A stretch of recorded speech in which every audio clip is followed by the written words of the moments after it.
tal? ¿Cómo les va? Seguimos ahora en el cierre de esta tercera edición del Ford Summit Best Employers.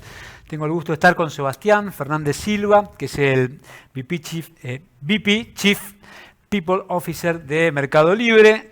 Sebastián es licenciado en Psicología, egresado con diploma de honor de la Universidad de Buenos Aires y realizó especializaciones en Gestión Estratégica de Recursos Humanos en la Universidad de San Andrés y en el IAE. También completó formación en las escuelas de negocios de las universidades de Michigan y de Stanford. Sebastián, también coach organizacional, certificado por la Universidad de San Andrés. Ahora sí, buenos días. Bueno, buenos días. Muchas gracias por la invitación. No, por favor. Sebastián, primero para poner en contexto a la audiencia que nos está mirando, ¿cuántos empleados tenía Mercado Libre hace 2 años? Bueno, mira, en 2021 pasamos de 9.000, en 2020 pasamos de 9.000 a 15.000 y el año pasado pasamos de 15.000 a 30.000 y en este momento somos 33.500. 33.500. Ahora me vas a contar lo que esto implica. ¿Cuántos están en Argentina? Aproximadamente 10.500. ¿Cuántos empleados nuevos se van a incorporar a Argentina en el 2022? 2.500. Claramente Mercado Libre, como otras empresas de la tecnología, son empresas que, para los que la crisis o la coyuntura queda por un segundo de lado, con proyectos muy ambiciosos de crecimiento regional, pero también local. ¿Cuál es el mayor desafío o lo que más tiempo te lleva a la hora de gestionar la organización de una compañía con, empecemos, 12.000 empleados en la Argentina?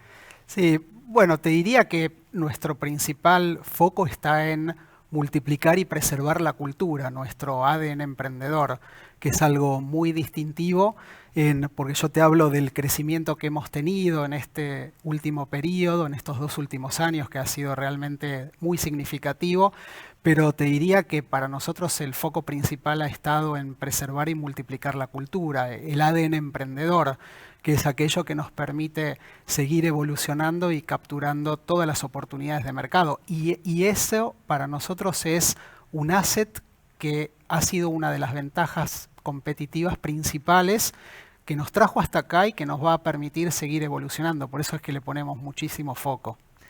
¿Qué es el ADN emprendedor de Mercado Libre? Muchos de los que nos están viendo les gustaría, soñarían trabajar en el Mercado Libre en Argentina o en alguno de los países donde está, en la región y en el mundo. ¿Qué es ese ADN emprendedor? Bueno, básicamente cuando yo te hablo de ADN emprendedor me estoy refiriendo a una experiencia que nosotros ofrecemos que la consideramos muy diferencial, que es alcanzar resultados extraordinarios en un entorno que te desafíe a ir por más, a reinventarte, a vivir en la zona de confort, a tomar riesgos, a ejecutar con excelencia y hacer las cosas en equipo, ¿no? Toda esa combinación es lo que hace que estemos permanentemente buscando nuevas oportunidades y nuevos desafíos y tenés que estar dispuesto a salir de tu zona de confort, porque justamente el emprendedor lo que hace es sale de su zona de confort, busca tomar riesgos, aprende de los errores, vive en beta continuo, que es parte también de nuestra filosofía de trabajo, y bueno, eso es lo que nosotros consideramos que nos permite seguir evolucionando. No quedarte en la zona de confort y no pensar que las cosas ya están hechas. Quizás en Argentina es un lugar donde te obliga a no estar en la zona de confort. Podemos suponer que ese ADN emprendedor Argentina tiene algo quizás más sencillo de ese talento para conseguir que este ADN emprendedor en otros países. Es como una... Nosotros la verdad que hemos logrado una consistencia cultural en toda la región y eso es algo que para nosotros es muy relevante porque operamos en América Latina, nuestro principal mercado es Brasil, también es muy relevante México. ¿Cuántos empleados en Brasil? Y en Brasil tenemos más de 12.000, con lo cual es muy relevante Brasil para nosotros. Así que te diría que hemos buscado que esta cultura emprendedora se disemine de manera consistente en toda la región y para eso es muy importante que tu cultura se embeba en todos los procesos de selección del capital humano y que esté presente al momento de sumar a las personas, pero también en toda la vida que después tienen dentro de la organización. Por eso es que trabajamos mucho con el liderazgo. Te diría que cuando me preguntás, bueno, ¿en qué te enfocás también? Te diría en preservar la cultura, multiplicarla y también en desarrollar a los líderes. Porque en definitiva, con una empresa de 33.500 personas, los principales gestores de capital humano es el líder en su día a día con su equipo. Y nosotros creemos en la cultura del ejemplo, es decir, en el lead by example. Las personas de alguna manera miran lo que su líder hace y decodifican que esa es la manera de hacer las cosas y cómo se espera que yo me comporte dentro de la organización. Por eso el líder es el que modeliza en el día a día con sus conductas la cultura de la empresa. ¿Cuál es la dificultad mayor que encuentran cuando están formando líderes? ¿Cuál es el desafío mayor para decir, este es el punto que tenés que lograr alcanzar para ejercer ese liderazgo? ¿Cuál es el obstáculo que se encuentra en esa formación de líderes y cómo lo llevan adelante y lo superan? Sí, lo que nosotros hacemos es, para crecer en este tamaño, buscamos a su vez mantener diversidad, con lo cual contratamos personas de las distintas industrias. Y un poco lo que buscamos es que cada uno pueda hacer ese clic, porque la manera de operar tradicional, de alguna manera, es muy distinta en la industria en la que nosotros estamos, que requiere cierta agilidad, dinamismo, con lo cual toda nuestra formación en verdad apunta más al mindset, a la manera en la cual vos pensás, porque hay una tendencia natural que es, yo me sumo a una organización, veo algo y bueno, trato de llevar adelante los mecanismos aprendidos, lo que hice en el pasado.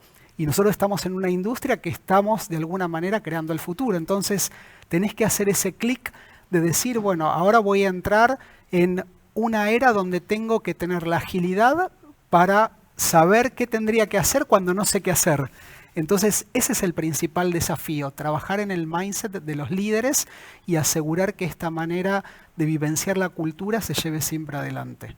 Mercado Libre es, sin duda, una de las empresas más elegidas y más valoradas por sus empleados en los premios y reconocimientos habituales. Ahora, antes de la pandemia y después de la pandemia, pasaron cosas y en estos procesos culturales hubo un cimbronazo. Recién decías esto de hacer algo cuando no sabes qué hay que hacer. Mercado Libre tiene un edificio precioso, recién inaugurado, ahí que he ido en la pandemia y veías y estaba completamente vacío. Digo, más allá de esa escena fuerte que se vio en muchísimas empresas, el Mercado Libre tenía como un impacto mayor porque estaba casi a estrenar. ¿Cómo fue, más allá del tema mobiliario, el impacto cultural que tuvo la pandemia y enfocado en lo que viene, en el futuro del trabajo, cómo crees que va a desarrollarse? Sí, bueno, mira, para nosotros la pandemia sin duda hackeó todas las formas tradicionales de trabajar, ¿no? Y nosotros no hemos sido la excepción porque tuvimos que también reinventarnos y pensar. De alguna manera hoy nosotros, yo te decía, tenemos 33.500 personas, de las cuales 15.000 trabajan en el área de logística, con lo cual es un trabajo cuya naturaleza es 100% on-site, presencial. Pero por el otro lado, para las 18.500 restantes, lo que hicimos fue evolucionar la manera de trabajo. Y en la pandemia estuvimos trabajando de manera remota y pasamos a trabajar de manera remota de un día para el otro. Fue allá por marzo 2020 y nosotros teníamos la práctica de que podías trabajar remoto, pero más como un beneficio, como una política de flexibilidad que como una dinámica de trabajo en sí misma. Y a fin del año pasado decidimos que vamos a seguir trabajando de manera remota, de forma brindando la posibilidad de ir a las oficinas, forma 100% optativa, porque vemos que esto, la verdad que tiene múltiples beneficios. Por un lado, a las personas le permite integrar mejor su vida personal con la profesional, ya que no tienen que estar invirtiendo tiempo en trasladarse a las oficinas. También podemos acompañar decisiones de vida. Muchos en la pandemia se han mudado, se han ido a vivir a zonas más alejadas. Y por otro lado, yo te contaba de los desafíos de crecimiento que tenemos. Esto nos permite ampliar nuestra red de talento y contratar personas que en una época prepandemia por ahí no lo hubiéramos hecho porque buscábamos gente que viva próximo a nuestros sites, con lo cual esto realmente nos ayuda. Y hemos ido un pasito más y ahora ofrecemos que vos puedas trabajar desde cualquier lugar del mundo 90 días al año, con lo cual, como verás, realmente lo que estamos buscando es ir en moviendo las barreras de la flexibilidad, convirtiendo en nuestro lugar de trabajo en un entorno hiperflexible. Y me preguntabas por la simbología del lugar de trabajo. Sin duda nosotros somos una empresa que potencia y buscamos fomentar mucho la interacción social, en el trabajo en equipo, porque de ahí surge la innovación. Con lo cual, sin duda esto ha sido un desafío y te contaba que la verdad es que nosotros hemos trabajado muy bien y pudimos capturar las oportunidades de la pandemia. Y esto trajo múltiples beneficios para las personas. Pero por el otro lado tenemos el tema de, bueno, ¿qué hacemos con las oficinas? Desde ahí se transmite la cultura. Entonces decidimos también innovar ese concepto y migrar a un espíritu de campus. ¿Qué quiere decir esto? Que lo que queremos es que las oficinas pasen a tener esta vida de campus que de alguna manera lo que hace es te convoca para darte una actividad de valor agregado que es imposible de capturar por ahí a través de las pantallas. ¿Y a qué nos referimos con esto? Claro. Por ejemplo, mira, en un after office, en un proceso de onboarding donde te vas a conocer en persona con un nuevo integrante de tu equipo, un town hall, una charla de un líder inspiracional para todo el resto del equipo, o Marcos que viaja a las oficinas y da una charla con las personas del equipo, o una actividad de aprendizaje invitando a un speaker, o dinámicas de equipo como puede ser un staff meeting o una reunión. Todo eso tiene un plus para transmitir la cultura, fomentar la innovación y generar este espíritu de pertenencia. O sea, todas las semanas pasan cosas en las oficinas de Mercado Libre por fuera de lo que es estrictamente laboral. Exacto. Lo que buscamos es estimularte para que vos elijas ir a la oficina porque vas a recibir un valor agregado que si no fueras no lo tendrías. Por eso hablamos de una presencialidad con propósito. Es decir, en síntesis, lo que estamos construyendo es un entorno de trabajo que sea hiperflexible, que vos elijas desde dónde trabajar, pero que si vas a la oficina sea con un propósito y que esto te dé un plus imposible de capturar de otra forma. ¿Qué es lo que más piden, demandan los empleados en los distintos países donde está? Y si hay una demanda particular de Argentina. Sí, yo te diría, mira, nosotros tenemos una población muy importante que son centennials, que son las personas que se suman que están ahora en el mercado laboral, que son los que recientemente se incorporaron, que tienen entre 18 y 26 años más o menos. Y esas personas lo que demandan es trabajar para un propósito, que en nuestro caso es democratizar el comercio y los servicios financieros. Es un propósito que genera un impacto social, porque de Mercado Libre viven en 900.000 familias, más de 500.000 pymes. Por otro lado, son personas que valoran mucho la conexión social y el trabajo en equipo, que es un atributo muy presente en nuestra cultura. Por el otro lado, esas personas demandan una agenda balanceada que integre aspectos de bienestar. Es una generación que si no encuentra bienestar, desafíos, un entorno que los enriquezca, como vimos, renuncian y no hace falta si tienen otro empleo, no lo necesitan para eso.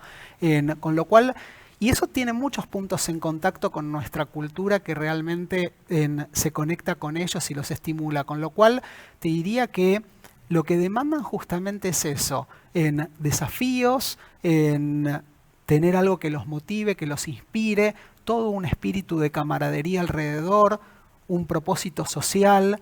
Te diría que eso, trascender el trabajo específico y tradicional que todos entendemos y que tenía que ver con la tarea específica, ¿no? Y esto es transversal a todos los países, sí, porque es una cuestión de época. Exacto. ¿Y en Argentina hay alguna demanda, teniendo en cuenta la turbulencia, la tormenta que nos persigue como la pantera rosa donde vayamos, ¿hay alguna demanda particular que se siente más en la Argentina o logran abstraerse de la coyuntura y...?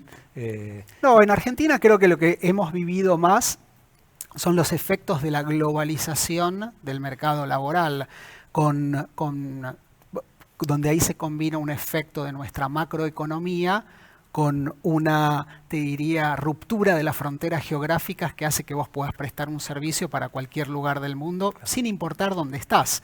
Con lo cual ahí se genera una tensión, donde se empieza a estimular esto del trabajo freelance, por cuestiones también que tienen que ver más con una variable económica que con otro tema.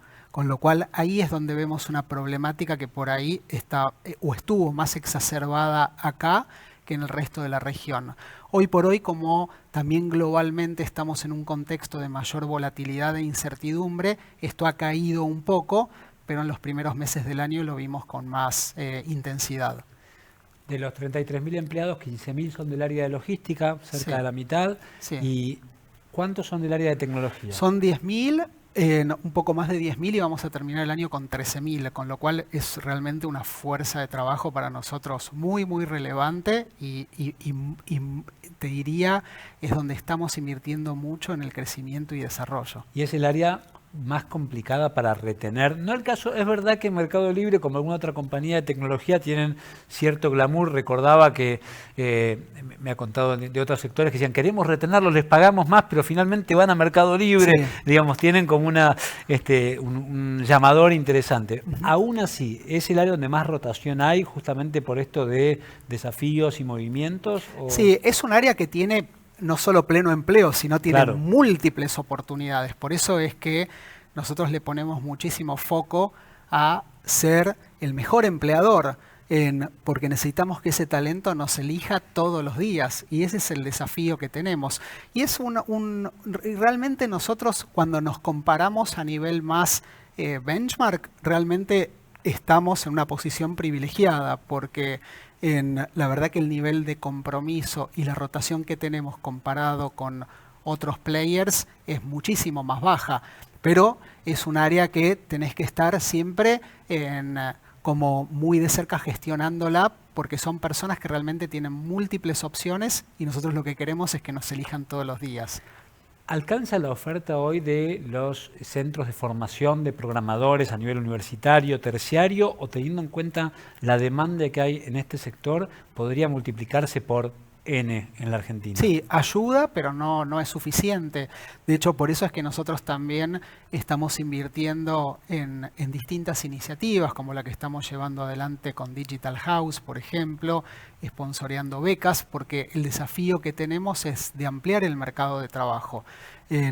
Como decía, es una industria que tiene pleno empleo y lo que necesitamos es hacer crecer en la oferta. Y de esta manera nosotros vemos que podemos contribuir, ¿no? Formando más gente en tecnología.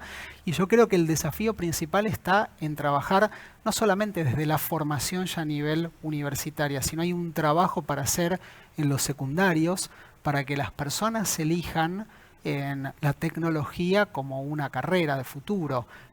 Si vemos nosotros cómo es la matriz entre elecciones que se dan de carrera y las posibilidades en el mercado, hay todavía mucha concurrencia en carreras que están por ahí sobredimensionadas, ¿no? Sobrepobladas, y en cambio tecnología tiene una gran oportunidad.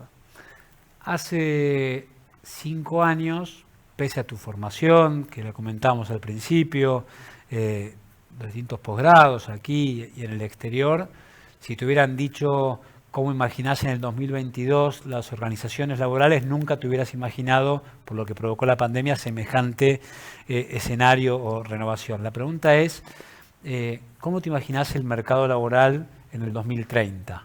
¿Qué va a ser distinto a lo que nos pasa hoy? Sí, yo creo que se va a seguir potenciando todo lo que es la flexibilidad, ¿no? Creo que si hay algo que puso de manifiesto esta pandemia, que se conecta mucho con lo que veíamos de los centennials, que va a ser una fuerza de trabajo que va a seguir creciendo y que nos sirve como proxy para entender un poco lo que va a ser a futuro, va a ser esto, ¿no? La búsqueda de la flexibilidad, de la libertad, de la autonomía, del well-being, que va a ser algo que va a tener que estar muy presente en las agendas de capital humano de las organizaciones. Y no solamente me refiero al bienestar físico, sino también al emocional, gente que busca organizaciones saludables, que sean emocionalmente saludables para trabajar, con lo cual me imagino que esto va a crecer mucho. Y eso plantea también desafíos también del marco laboral regulatorio, porque si no se te va a dar el caso donde vas a empezar a tener cierta competencia desleal por el talento, o en el sentido en que vas a tener por un lado en organizaciones con un marco laboral que por ahí es más anticuado, con costos laborales muy altos, y por el otro lado estos modelos freelancers que terminan siendo empleos no registrados como el que se está experimentando en la industria de tecnología. Entonces creo que también hay que prestarle un poco de atención a eso. ¿Crees que los estados generalmente, digamos, el sistema educativo generalmente, porque hablabas de las secundarias hace un rato, y los estados siempre corren de atrás a toda la innovación y los avances tecnológicos? ¿Crees que es posible vislumbrar unas políticas regulatorias o desregulatorias indicadas para poder estar a tono con la época? Creo que lamentablemente va muy de atrás, ¿no? Porque si vemos las transformaciones que se dan en la industria de tecnología y cómo a veces se avanza desde los marcos regulatorios, probablemente estemos atrás. Ojalá que sí, porque si no, como decía recién, se da una situación que termina siendo como muy antagónica, ¿no? Donde tenés por un lado un marco laboral arcaico y por el otro lado terminás teniendo empleo no registrado, donde se dan situaciones de desigual competencia por el talento. ¿Cómo es un aliado clave en una compañía que tiene 18.000 empleados en el área de logística? Es el vínculo con el sindicato. En la Argentina con paritarias e inflación del 70% o no sabemos porque en este momento ya puede ser más. ¿Cómo es ese vínculo y cómo se trabaja esa relación, que es un tema seguramente sensible, para poder llevar ese día a día que, como siempre pasa, te aparta el foco del negocio y de todo lo que querés innovar, pero que tenés que tenerlo? Sí. Mira, yo vislumbro las relaciones laborales en general, y esa es la filosofía que tenemos en Mercado Libre como relaciones de confianza, donde en definitiva lo que queremos es que las personas puedan dar su máximo y tengan a cambio las mejores condiciones laborales para llevarlo adelante. Y ese es el espíritu con el que nosotros encaramos también las dinámicas con el sindicato, ¿no? Buscando que estén los intereses de las personas por encima de cualquier otro interés que no se vincule con generarle un entorno propicio al trabajador, donde pueda, crecer, desarrollarse profesionalmente, aprender cosas nuevas, ¿no? Estamos en un mundo donde escuchamos mucho upskilling, reskilling, ¿no? Y eso te lo da el hecho de que puedas tener la oportunidad de aprender distintas cosas y un trabajo que sea flexible y un trabajo que te permita desafiar, seguir adelante. Y de esa manera es que nosotros encaramos las dinámicas de trabajo, no solamente con las personas del equipo, sino también con los trabajadores. Porque cuando para que esto funcione, la confianza se da cuando vos das libertad, y esa libertad va con responsabilidad. Y las personas hacen un uso responsable de eso y trabajan con esa autonomía que les permite justamente salir de su zona de confort, tomar riesgos. Si no, no hay forma de poder construir esta cultura emprendedora que es la que te contaba al principio. Por eso todo, al fin y al cuentas, es mindset de liderazgo. Y la confianza es la plataforma fundamental sobre la cual para mí se construyen las relaciones de trabajo. Este año dijimos que iban a entrar 2.500 personas más en la Argentina. Sí. ¿Cuántas más en toda la organización? Entre 12 y 14.000. Entre 12 y 14.000. ¿Y cuántos currículum reciben por año? Cientos de miles. Realmente un montón. Y para nosotros es muy importante la experiencia del candidato, porque hablamos mucho de las personas de nuestro equipo de Meli y de cómo nosotros le dedicamos para que puedan crecer, desarrollarse, tener una gran experiencia, pero también va para el lado de los candidatos, que después son usuarios de nuestra plataforma, ¿no? Así que también buscamos que tengan una gran experiencia y los escuchamos. Sebastián Fernández Silva, el número 1 del área de recursos humanos, Chief People Officer de Mercado Libre, el cargo formal. Muchas gracias por este encuentro aquí en Forbes Summit Best Employers. Un placer, gracias por la invitación. Gracias a todos por estar ahí. Nos vemos pronto. ForbesArgentina.com para ver lo mejor de este evento, para ver las noticias a diario, 20-25 artículos por día. Y en ForbesSummit.com.ar pueden ver la agenda con nuestros próximos eventos. Muchas gracias a todos por estar ahí.